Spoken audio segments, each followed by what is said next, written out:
another comedy act in room 15. So my name is Nancy Henson. Those of you who've been sitting in this room for a while, you're probably sick of hearing me give you my spiel. I've been coding since I was, teaching LabVIEW since I was 5. 1989, I taught my first LabVIEW class. It was LabVIEW version 1.2, I think.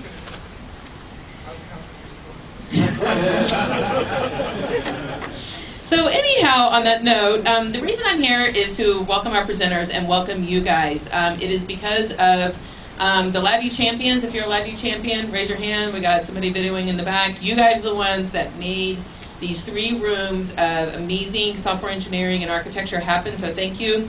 This is the Software Engineering and Process Architecture Design track, CPAD. We're going to come up with a new name next year, maybe. These are sitting outside. This is where you can get the videos and the slides. I'm promising this to you by June 30th. I'm going to try to do it by June 15th. This is all of the sessions, so we printed these out. I love paper. I have a paper planner. We like paper, so if you want these, you can look at real quickly and see what's in the track. Software engineering in this room, frameworks. In 16A, 16B is clean code and modular code. And then there's this thing called Ballroom G. We were in Ballroom G last year, and like half you guys couldn't find it. It's really on this floor. It's all the way down there. Continuous integration on Thursday. So this place is action-packed all the way through Thursday. On that note, I really want to thank our presenters, Kosta, Ilic, who I've known for several years. You're going to be talking about LabVIEW VI Analyzer and using it in a very large project. I feel like VI Analyzer is one of those still underutilized tools by a lot of us in the LabVIEW community, so I'm really excited about this session. And the man behind it, Darren Nattinger, is also here, and so he'll be helping out as well. And I'm going to turn off the microphone and let you guys go. Thank you, Nancy. So I want to make a note about the schedule. In the years past, awards and challenge the champions was sometimes getting started around mid of this slot presentation. This year it's not like that, so you're welcome to stay here to the end of the presentation. If you want to make it to the events mentioned here, you will have time to make it there after this presentation. How many of you are here for the first time to NIWeek in Kosta? Quite a few. Very good. Okay, so the rest of you may have that scheduling idea. In any case, how many of you have inherited a piece of code that looked about like this and you had to do something useful with it? All right, so you can empathize with me on this. And one of the reasons I'm talking about VI Analyzer here today is because if you do code reviews and you use VI Analyzer in your projects with your teams, you will not need to look at code like this later. Okay? So you can make code like this out of your life for the projects where you can influence things in code reviews and by using VI Analyzer. So why do I want to use VI Analyzer on my projects and get other people on my project teams to use it? The short answer is I want the projects to complete more quickly. I want to make it, therefore, cost less. And I want to reduce maintenance costs for when the project goes into production and you need to do things with it later. Those are my main reasons for wanting to use VI Analyzer. How I got started using it. I was working on a pretty good-sized project, and one of the reviewers, the main reviewer, who was reviewing a lot of the code at the time, was complaining that he was spending a lot of time with little things that were driving him nuts. This wire has a little bend here. I can't stand that. I'm going to change it now. And so he ends up spending time cleaning up the code that the producers made because it was more trouble for him to give them that feedback than to do it himself. And so that didn't work out. And I had heard good things about VI Analyzer for many years. I just never had a chance to use it. And so I wanted to see if we could put this in a project to work and see if we can reduce frustration for reviewers. That was one thing. And I was hoping that it would find some bugs that would be overlooked by humans and that would be hard and expensive to find through testing and debugging. And so that's what I was thinking going in. So I want to give you a little overview of preferred software development process. And this is like the elevator ride version of the speech. I could teach a 2-semester college course in this. Hire and retain good people. Okay, if you have people who are not good, or you have people who are leaving all the time, then you're not going to be successful. Establish coding standards. I've been in places where you don't have coding standards, and then you have people talking about the code in a code review, and it's just fight over. Well, I like it pink. Well, no, I like it blue, and you can't solve things that way. It doesn't get productive. Establish project scope. If you don't know what you need to do so that you can declare victory, you will not be successful. And then we get into a loop. Write some code, not too much. Analyze the code with VI Analyzer, then fix issues that come up from that. Then code review the code, and then run a test. And then you repeat this loop until you meet all the requirements, and then you ship it. And then it goes into maintenance. So does this make any sense? Any questions about this? Okay, if you have questions about anything during the presentation, please let me know. So my project was a semiconductor test with testing, semiconductor module for testing, and LabVIEW. And LabVIEW code has this fairly uniform structure, and it was fairly broad and not very deep. It was control the instruments, control the dots, do a little bit of fairly simple number crunching, publish results, and wash and repeat hundreds of times. That was the nature of the code that we were producing. Mentioned what I expected to get out of VI Analyzer. It did accelerate reviews, and it did in fact help us find bugs. And so the bugs that it helped us find, some I expected. Off and on it would find an unwired error output, and that was very handy. That would have been very difficult to track down if you had to go to debugging. The other one I didn't expect was duplicates in unbundlers. So we had unbundlers, and every once in a while you see one with two things, and you review the code because VI Analyzer motivated you to look at it and you go, oh, that was an X and an X, but it was clearly the intent of the author to have X and Y. And so you find a bug right there. It tells you right where it is. If you had to go downstream and figure it out from incorrect results that got published, you would have taken days to backtrack to where the thing is coming from. Very handy. Now, there are places where use of VI Analyzer by far exceeded my expectations, and that was I was playing a role of the lead on the project because giving a chance to promote my passion for quality of code to the other developers on the project. The scope of the project was such that I could not afford to review every bit of code. There was just way too much code for me to review. And the way I established the process, for a while, I was the only person who could approve exclusions for VI Analyzer tests that fail. And so people would come and say, well, I can't make this go away. And I would have to look at it and go, well, okay, exclusion request granted, or I would much more often go and say, how about if you do this, this, and the other? And they would look at me and go, oh, okay. And the message got around that we were going to care about a number of these things and that we're not going to grant exclusions left and right. Some of these were easy for me, and some of these were actually very tough. There was one situation that we ran into where there was some sort of too many bends on a wire situation, or too many destinations for a wire situation, which seemed like a relatively lightweight thing.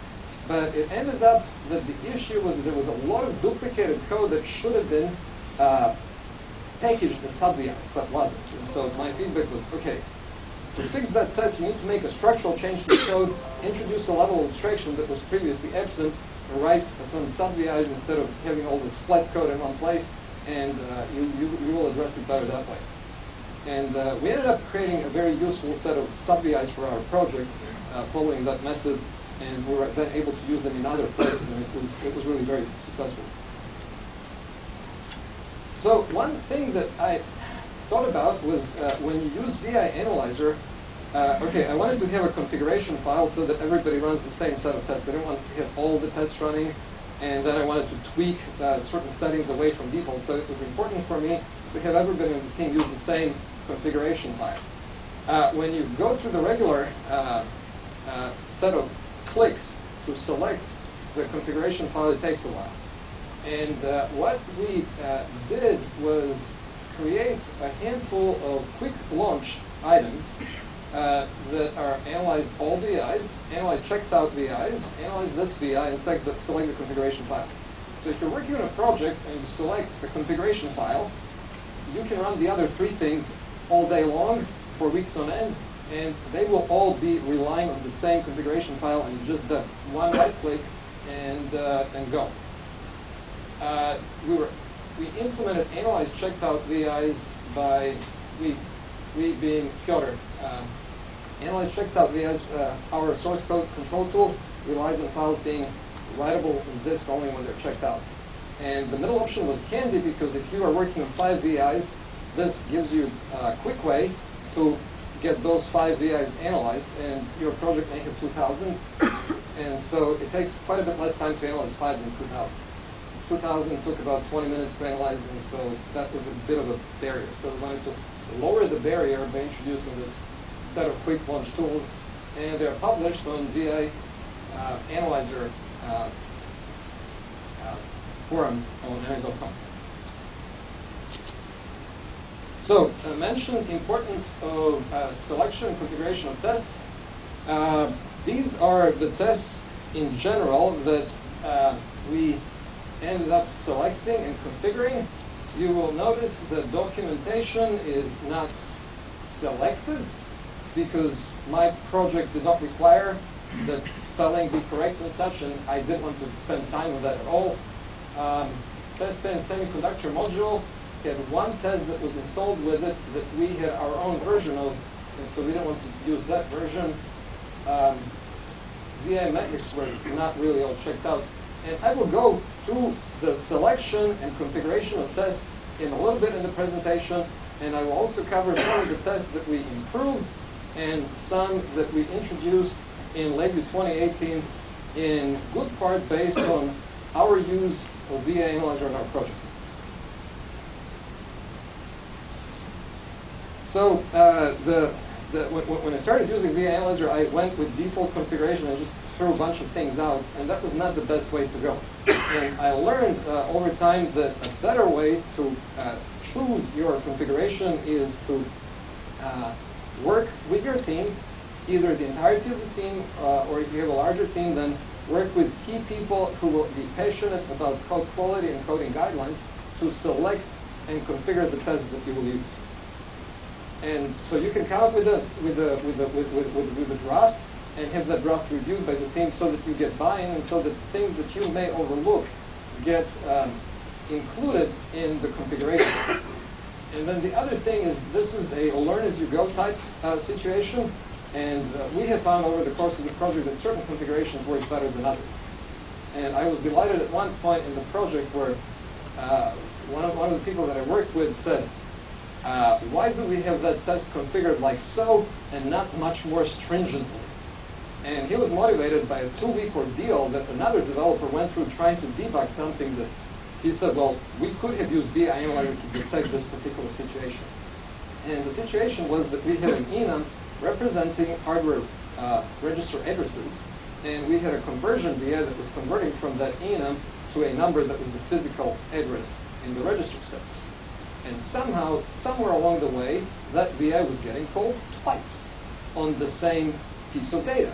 And so first conversion is the one you want, and the second conversion is another mapping of numbers that you do not want, because it'll mess up your address.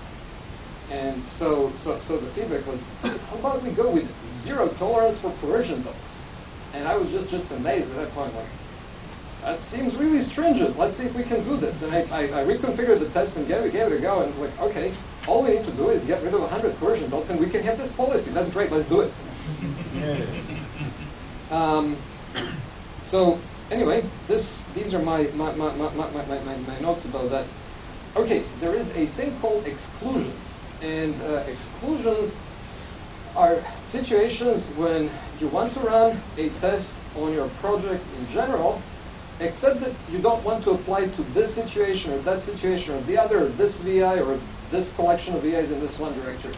And so the editor of the configuration file gives you an option to exclude tests from certain VIs. And what we have found in our project is that we can exclude certain tests from entire directories. So one specific boundary that we have established was we have these things that we call reusable VIs that are reusable between our top-level .tests. And then we have top-level .tests and little sub-VIs of those. It so happened that due to our coding style, we found that it was reasonable to have larger block diagrams for the tests, and we didn't want to have that for reusable VIs. So we had two different standards for those, and we applied the standard to the reusable VIs, and we said, okay, we'll rely on code reviews for people to complain about individual tests that have block diagrams that are too big in terms of pixel budget. So I mentioned earlier in the presentation that I assigned myself the role of exclusion brancher, approver, and that worked out well for a while, and then we scaled up the project team, and I had to delegate that to other people so that I wouldn't be the bottleneck. I wanted to see how the process would work itself out, and then we ended up with a somewhat of a layered system where we said, okay, the three of you can grant exclusions of these kinds, and we gave them a laundry list of things where they could say, okay, just call it and get it done.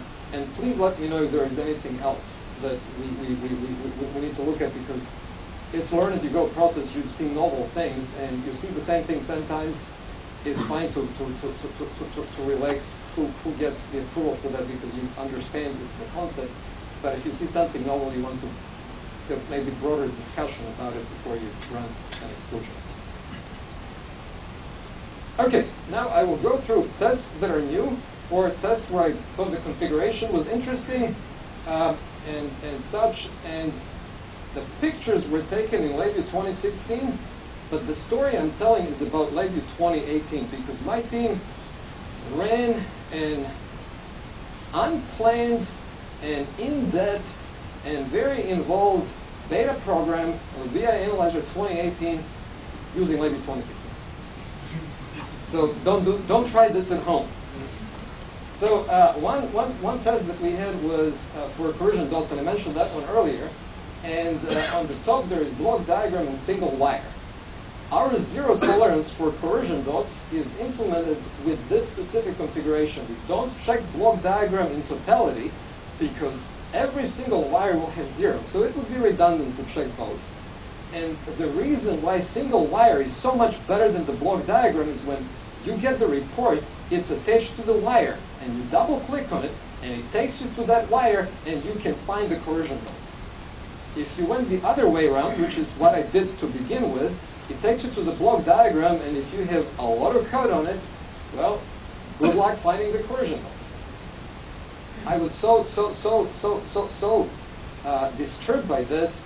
I didn't see it this way, and I was asking one of the guys on my team to write a new VI Analyzer test just for that, and he told me, how about if you configure it like this so I don't have to write that thing that you're asking me to write? I said, yes! Okay, so when we ran this, we discovered that in one of our situations we have resource name or device name from the instrument coming from the PSM VI on the left and needing to go into a bunch of instrument drivers on the right. And there was a coercion dot because that expects a retnum, and we get a string. And really the string contains all the information we need. And so we added a checkbox for retnums and tags so that these coercion dots can be ignored if you need to write code of this style. I tried to fix this so that the coercion dot is avoided by virtue of writing code, and you can do that. And I thought that code that I ended up with was worse than this code with coercion dot, much as I hate coercion dots. So that's an improvement. Okay, node density. This was a test that I ran, and I had 1,000 VIs, and one of them was flagged as failing this test. And I spent many hours trying to figure out how I can improve it so that it passes this test. And after studying this on my own for a while, I went to Darren and asked him for help. And his help was a form. We had high expectations for that test, but it really didn't work out as well as we were hoping it would. And now I turn it off whenever I use VI Analyzer. And my feedback to Darren at that point was, okay, I'm going to turn it off too. And oh, by the way, Darren, please improve it in the next version of LabVIEW. And the improvement, you can really add value to the toolkit by getting rid of the test. So you're not going to run into this in 2018, and you're not going to have to worry about it. And the other bit of it is there are other VI metrics, and you hit those instead that you would have hit this one, but the information from those errors is more useful so that you can have more, so you can correct the thing better than with this one. Okay, this is wire bends test. So previously you only had one number at the top. Now you get two numbers. And the reasoning behind two numbers was for wire bends, and similar reasoning goes for wire crossings, is if you have a wire that goes to multiple destinations, you're going to have more bends on these wires, and you may have more crossings. And so what you get here is two numbers, and you can think of them as limit is being set by an equation of form ax plus b, where x is the number of sinks for the wire. And so you have some flexibility with respect to how many bends and crossings you allow depending on the number of sinks of the wire. By the way, minimum wire bend segment length, that is one of the things that we do not give anyone exclusions for.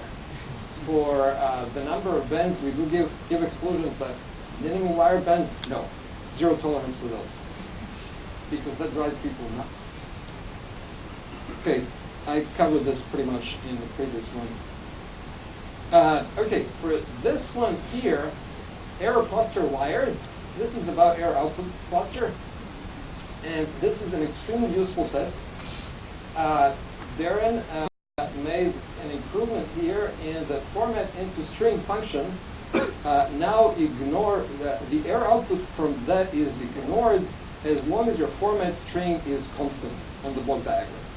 And the reason for that is if you have a constant string format, then you will get a broken arrow if there is a mismatch between the format string and things that you have wired into the function. And so there is really no reason to check on that error.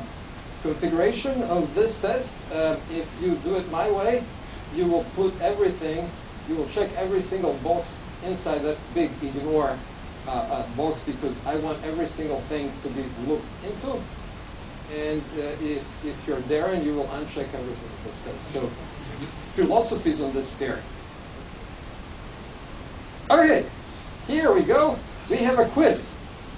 All right, 9 for loops with error wires. Which ones are okay and which ones are not? Okay, if you think that, so do you see letters A, B, C, and so on next to these loops? Okay, if you think that loop A is okay, please raise your arm. Nobody. If you think that B is okay, please raise your arm. Okay, how about C? A few arms. How about D? Nobody. How about E? Okay, for E, for E I have to, okay, for E I need to give you some more information, and then I'll ask question again. So E is a novelty in LabVIEW 2018, and it was introduced to make it easier for people to get error wiring right with parallel for loops, and the semantics is exactly the same as H. Okay, full equivalence with H. So, with that being said, how many of you think that H is okay? Okay, quite a few. How about F? Is F okay? Think F is okay. How many think that G is okay? A few. Okay, how about H? And how about I? Okay. So one key thing that I want to bring up here is note that loop count is a control, and you can't tell up front what the value is. It could be 1, it could be 2, it could be 3, it could be 0. Okay, and I'm going to revisit this in a second, there is a new VI analyzer test for for-loop error handling. This has shipped before with TSM 2016, but now it's part of the toolkit, and it's improved there and implemented some improvements to it. One of the only thing that you can configure on this test is check merge errors ordering. And to go back to the previous slide, if you have that checkbox checked, it'll tell you that H is okay and that I is not okay. And the only difference between these two is the order that these two things are wired into the merge error. And the reason that it prefers this order with a checkbox and lets you enforce that is because it's easier to reason about the behavior of the code in case there is something inappropriate going on with error handling here. And so you want the first error to win so that you can have the upstream error that you really want to get at the end of the line, the first error that fired. It's easiest to debug the code that way. So assuming that the checkbox was checked, these three would be okay, and the other six not. The key reason is if loop count is 0, you will get out of these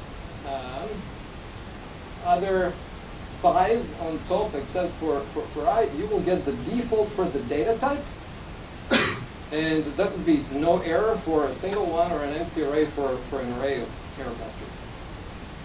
The very last loop, I, that one you just have the order, not in line with the checkbox.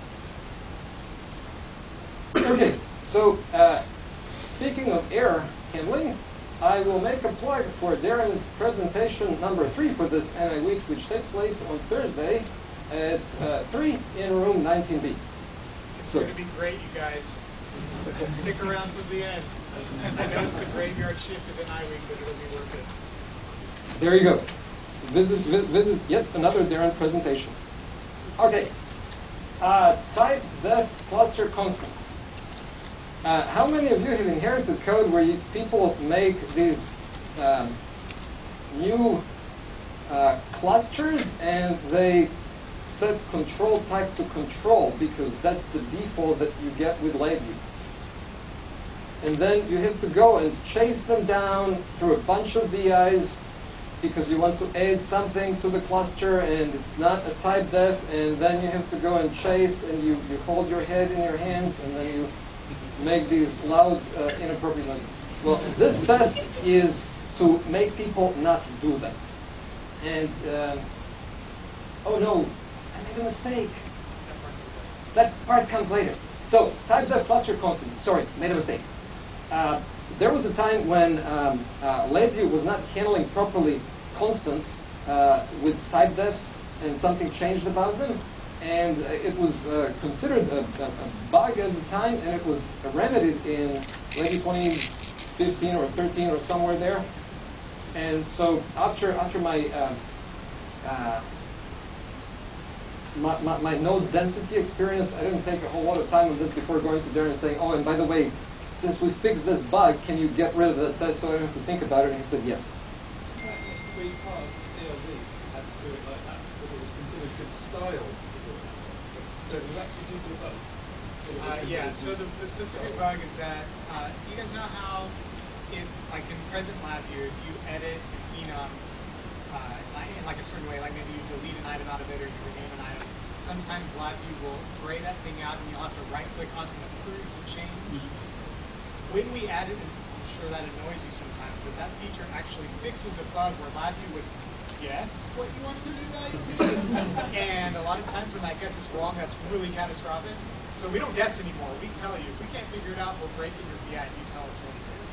Now that we have that, we don't need to worry about LabVIEW guessing wrong, which is why we got rid of this test.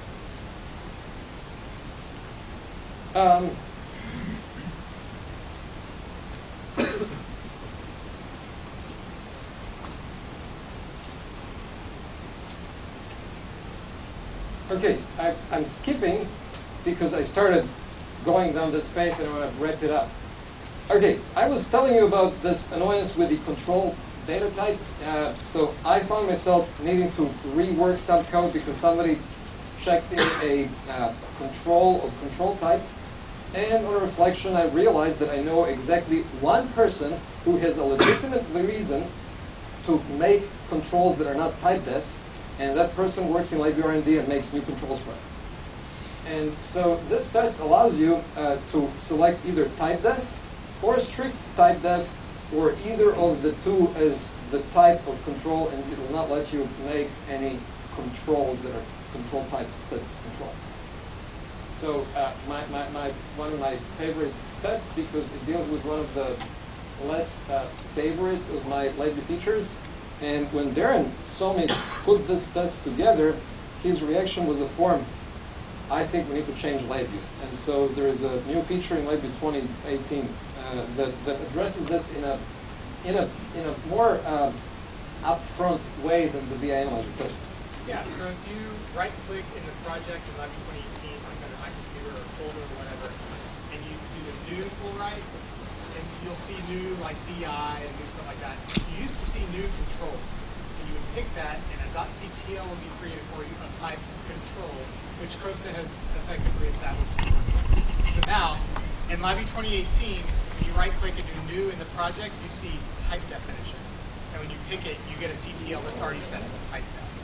So you no longer have to worry about creating a new CTL, forgetting to change the ring like Kosta's talking about, and then you've got a type def that you thought was a type def and isn't a type def screwed across your code. You have to go change.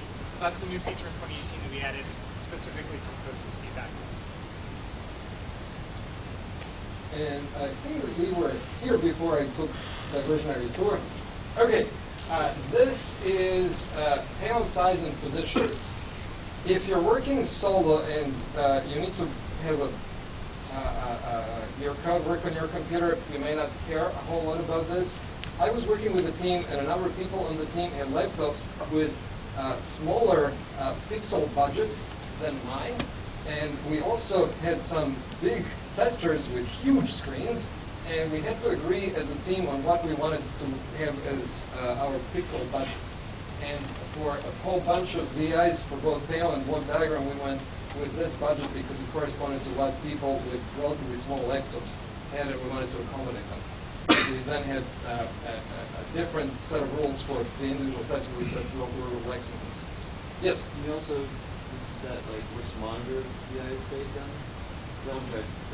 This test, I don't believe, deals with the monitor. This one is the monitor test on the analyzer always assume primary. So it does force on primary? Oh. If it's not on your primary, these tests will return. Is this the runtime size? These are the window sizes. Just the window The size. editor window size. And mine always switches when I run. Right, no, this is just the editor window size. Okay.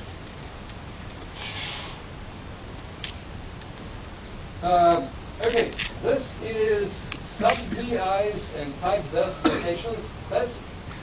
And when I read the description, I was super excited because this is a test that helps you figure out when you have cross-linking.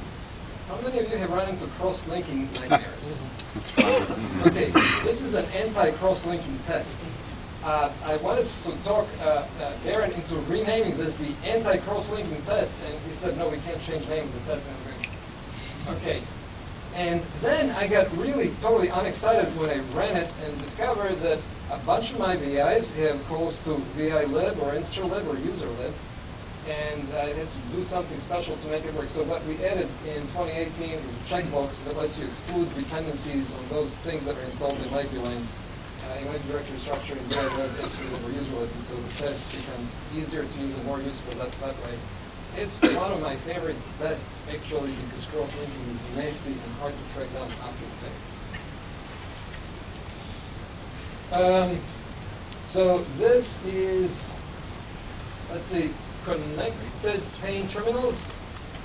This was Darren decided to remove this test because a bunch of code that is written either related to user interface when you're using event structures or related to object-oriented programming when we have certain constraints on what should and shouldn't be connected. And so this is a test that he removed on the grounds that it made sense when it was introduced, but it doesn't make sense anymore. Connector pane.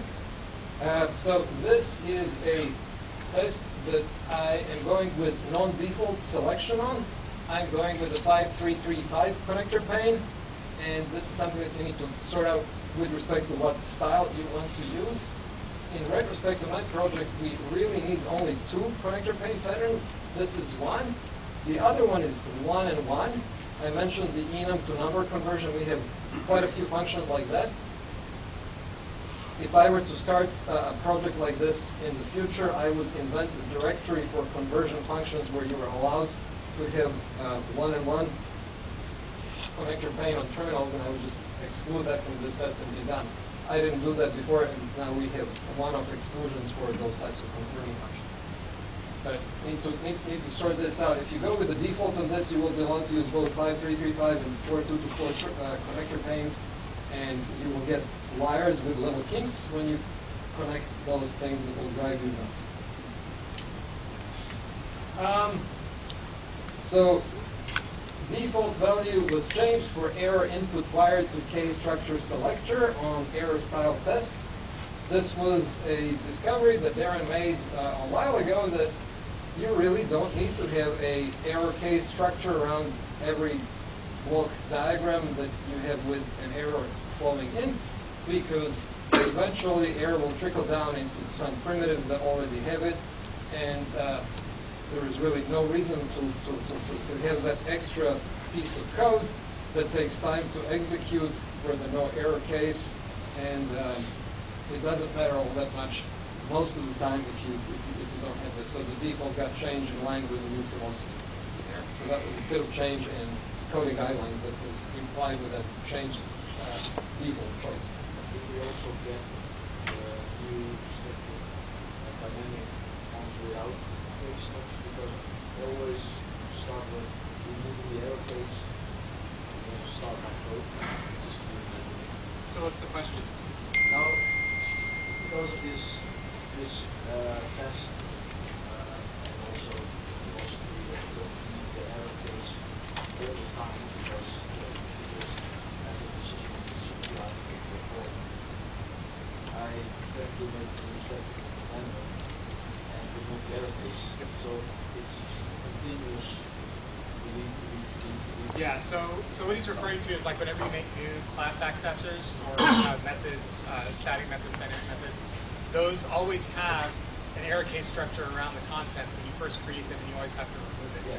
So in my presentation that I just gave 2 rooms over, I talked about how you can customize the scripting that creates those things. It's actually very easy to drop in a little scripting call that'll remove that structure for you as part of the creation of the accessors. So that's what I would do. I hope so.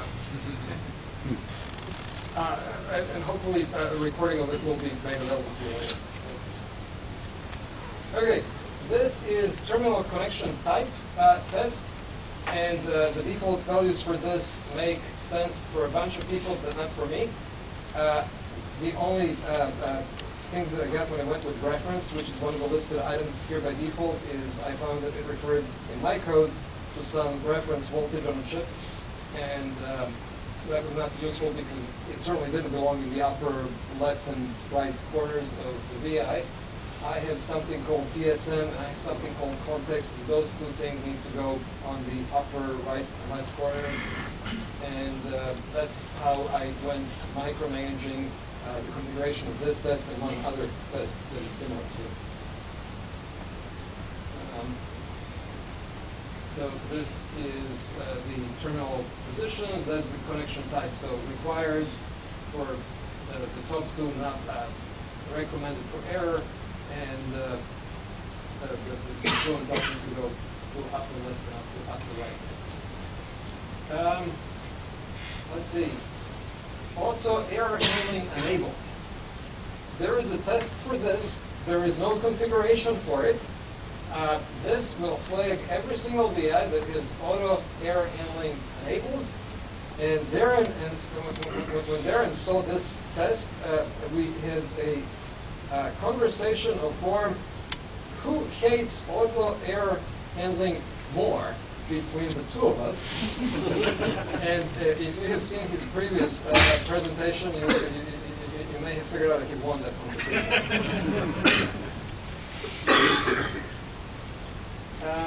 Okay, we went over that one in gory detail. This is very similar to the test that I described earlier. Previous time it was the front panel. This time is the diagram size. But they're consistent numbers between the two, and they deal with our willingness to make it work for the team and make it work for the lowest common denominator in terms of pixel budgets. So that's the window size or the size of the content you use outside the scroll bar? This particular one is the size of the contents. Okay. So the names of the tests will tell you if it has to do with like the actual contents of it or like the panel. For example, panel size and position is talking about the panel. This one's talking about just like the actual contents of the diagram. One other way you can tell that is it says in the BI metrics category, which is more going to be analyzing like number of nodes, size of nodes, layout of nodes. And this is slightly different from the physical monitor size. I think the horizontal is the same, and the vertical is a bit different because you have the tool strip at the bottom of the window that eats up some number of pixels. Okay, when I started working on this whole project, I wanted to understand how the configuration file evolved. And there are test configurations that I wanted to know and understand how that evolved. And I also wanted to understand how exclusions evolved. So if I made changes, I wanted to verify that, I wanted to be able to verify that I made only the changes that I intended. And if somebody else made changes while I was out, I wanted to be able to tell that. And in LabVIEW 2016, VI Analyzer configuration file is a binary file. And you can't very easily compare binary file. Now, I learned from their end that there is a way to dump that into a data structure in LabVIEW, and then I asked Piotr to put together a tool that dumps this into that data structure and then creates some sort of text file out of it, and then I was going to take a text diffing tool to see what the differences are between the old and the new. And in doing this, we discovered some areas where we really couldn't make that work. And we were looking at a way to make this better. We started talking with Darren because this was not the kind of change that LabVIEW was intended for us to address. All the new tests or modified tests, we were able to plug them in because there is a way to plug in your VA Analyzer test. But this was more of a structural change. And I'm going to let Darren pick it up from here. Sure. All right, so Darren Nattinger, I work in LabVIEW R&D. Should I write this? All right. I actually wrote VI Analyzer 1.0 back with LabVIEW 7.0 many years ago. And I still work on VI Analyzer today. So I did all the dev work for VI Analyzer 2018. And yeah, Kosta's team was having some issues. As you may have guessed, he kind of likes to micromanage how things are configured for his team, which is good. I mean, I think that's helping his team become better LabVIEW programmers. But one big issue he had was when he was trying to compare VI Analyzer configuration files. These are binary files. He mentioned that Piotr wrote this tool. Piotr is a member of his team. Wrote this tool that could dip these files. The problem is, since it's a binary file, when I originally wrote the VI Analyzer, I never really considered the use case of people comparing them. And what that means is I would dump pretty much whatever I wanted in that binary file, and as long as I could load that binary file back in, everything would be okay. When it's not okay is when you load a configuration file in the VI Analyzer, expand a tree, collapse a tree, and save the configuration file, and now its contents are completely different. That didn't matter to me. It didn't matter to any of y'all, but it really mattered to them because they were actually dipping the contents of this file and saying, wait, I didn't change anything. Why is everything in the file changed? So, long story short, we have a new file format for VI Analyzer configurations in LabVIEW 2018. We are now saving them as XML files. We are now saving them as smart XML files. So if you expand the tree and collapse the tree and save the config, you're not going to get a bunch of new stuff in the file. It's still going to be the same file. So you can see here we tried to focus on making it a nice human-readable XML file. You can see the sections like items to analyze are very easy to parse. Test config data is very easy to parse.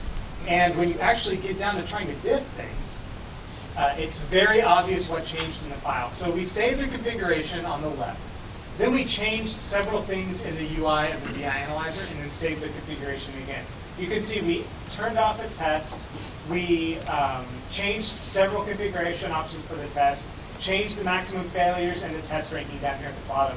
And now when you diff those files, it's very obvious to see those changes in the diff. There's no other changes that we have to dig through. So in VI Analyzer 2018, it's a lot easier if you're micromanaging these configurations, or if you just want to go in and sort of look for your eyes without loading it into the UI of the VI Analyzer. It should be very easy to parse that now. I wouldn't recommend going in and manually making changes to the file, but there's nothing stopping you, and it'll probably be okay unless you screw something up. So, I wanted to talk about a few other cool things that changed in VI Analyzer 2018 while we're here. For those of you that have used it before, one of the cool things is that when you perform an analysis and the results window comes up, you can go double click on the results and it goes and highlights things, just like Kosta was talking about before. You want to see that wire with the coercion dots on it? Go to the coercion dots failure in the results window, double click on it, and it'll go highlight that wire. The problem is that prior to VI Analyzer 2018, let's say you had a test that had multiple failures. For those of you that can see, toward the bottom of the list here, we see wire bins has 2 failures in the list. And all you would see in the list here is occurrence 1, occurrence 2. You wouldn't see any useful information in there. You would have to select that item or double click on that item to then go look at the code to actually see some useful information. We can see now that in VI Analyzer 2018, we now populate that text instead of saying occurrence 1, occurrence 2. We actually show you the start of the failure message. So if you're interested in browsing the results and you don't feel like double clicking on things to highlight, you don't feel like single selecting things to see the start of the message, you'll now see at least the beginning text of all the failure messages in the UI. If you hover over one, like you can see on the spell check test up there, we'll show the whole text. So this makes it a lot easier to browse the results window.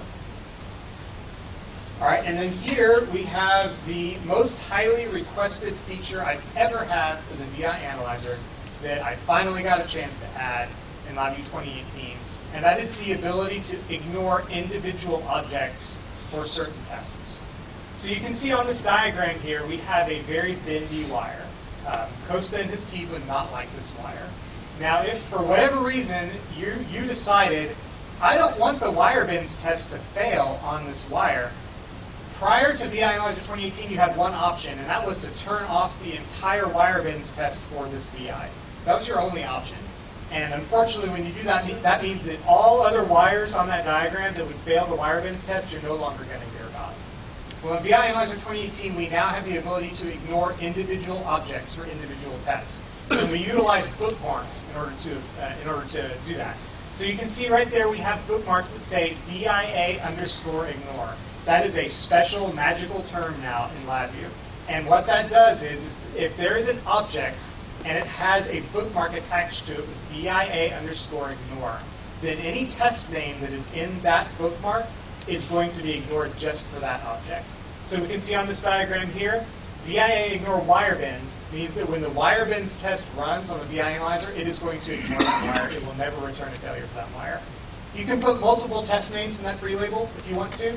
You could put wire bins, wires under objects, backwards wires, whatever you, coercion dots, and any test name that we find in that list, we are going to ignore for that thing. Question? I know one thing that I failed the architect exam for was I bundled a bunch of bookmarks in one node.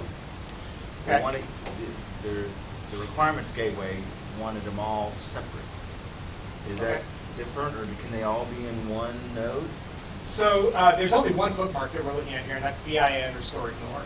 So once we find that, we start looking at the test names that are in that free label, and we can have one or more test names. There's nothing stopping you from putting other bookmarks in that free label besides VIA_ignore, but for the purposes of the VI Analyzer feature, we're just looking for bookmarks that say VIA_ignore. So is that the only test that you can ignore? So you can see that I typed in wire bins. I could have typed in wires under objects. I could have typed in coercion dots. I could have typed in any VI Analyzer test name into that label, and those tests would be ignored for that object. Question? Does it need to match a particular string on the VI Analyzer in order to So the question is, what type of string matching does it have to? It has to be the name of a test. It's case insensitive, so you can type it in lowercase. You could, if you put multiple tests, they don't have to be separated by commas or semicolons or anything like that. It can just be all the test names. I'm going to actually mention here in a minute, you can write a paragraph describing why you're ignoring that test. As long as we find BIA ignore and any BI analyzer test names in that pre-label, it will be ignored. Question? More than one related, more than one block diagram. Try again. Yes, please do. Bookmark, block diagram. Yes, so the question is more than one bookmark per block diagram. We actually see that in my example here. So you see how wire bins is attached to the wire? We're going to ignore wire bins on that wire. You see how broken VI and enabled debugging are not attached to anything? That means that those two tests will be ignored for the entire block diagram. If further down the diagram I have something and I have, if I have a for loop and I have VI ignore for loop error handling attached to that, we'll ignore that on that. You can have as many bookmarks as you want on your diagram, ignore as many tests as you want, attach as many things as you want.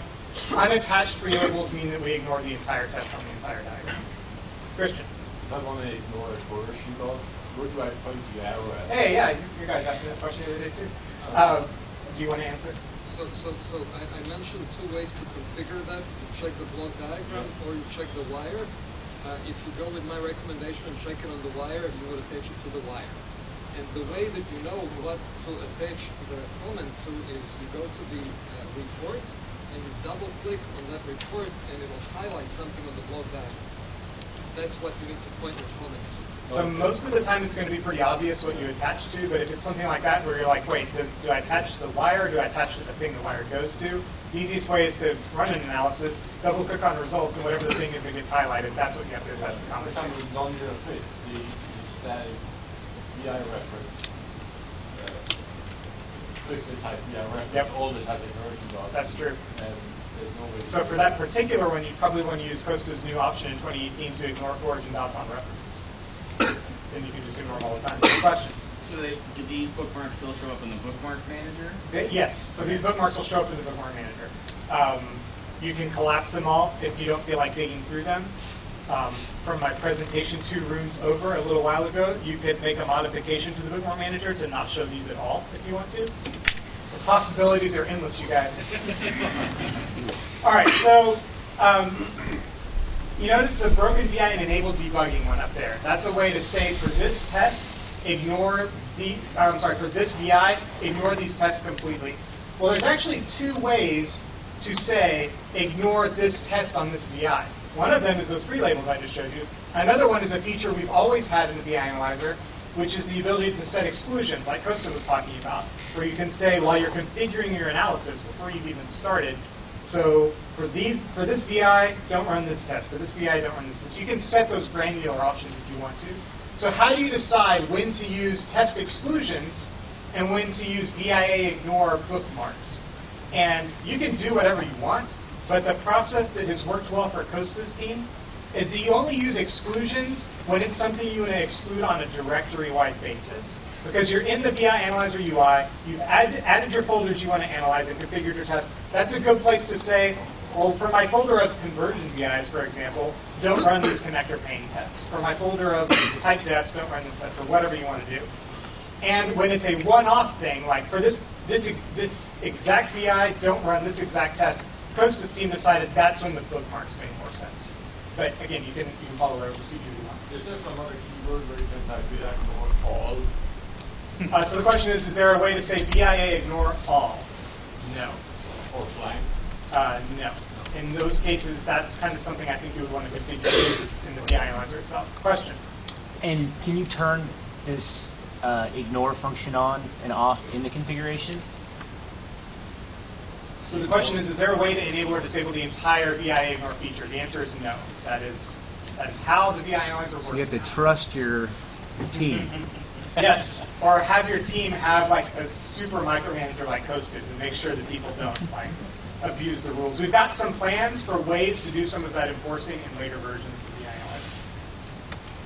All right, so we have a community for the VI Analyzer, at ni.com/VI Analyzer, and I'm going to tell you guys about a tool that I'm going to have posted here really soon. That's so cool you're going to have to go visit and download it. So this whole thing with the bookmarks, right? That's pretty neat. We can exclude an individual test from individual VIs by typing in #VIA_ignore space names of tests, right? That's pretty neat. Well, I wrote a right-click plugin. Talked about those two rooms over earlier. So let's say you're running the VI analyzer. The results window comes up. You see a failure for coercion dots. You double-click on it, and the diagram comes up, and the wire is highlighted. It says, hey, this wire failed your coercion dots test. You can right-click on that wire and choose Add Exclusion. And it will go look and see what the test was that you just double-clicked, add a free label, VIA_ignore coercion dots, and attach it to that wire. So you don't have to do any typing. So I think that right-click plugin is going to make this whole new process we have for ignoring things really streamlined. But I'm going to have it posted here, and you're going to need to download it. So probably within the next week or so, that's when that's going to be available. So that is all that Kosta and I have. I have to run, so I can't stick around for questions, but I think Kosta can. Thank you, everybody. We appreciate it.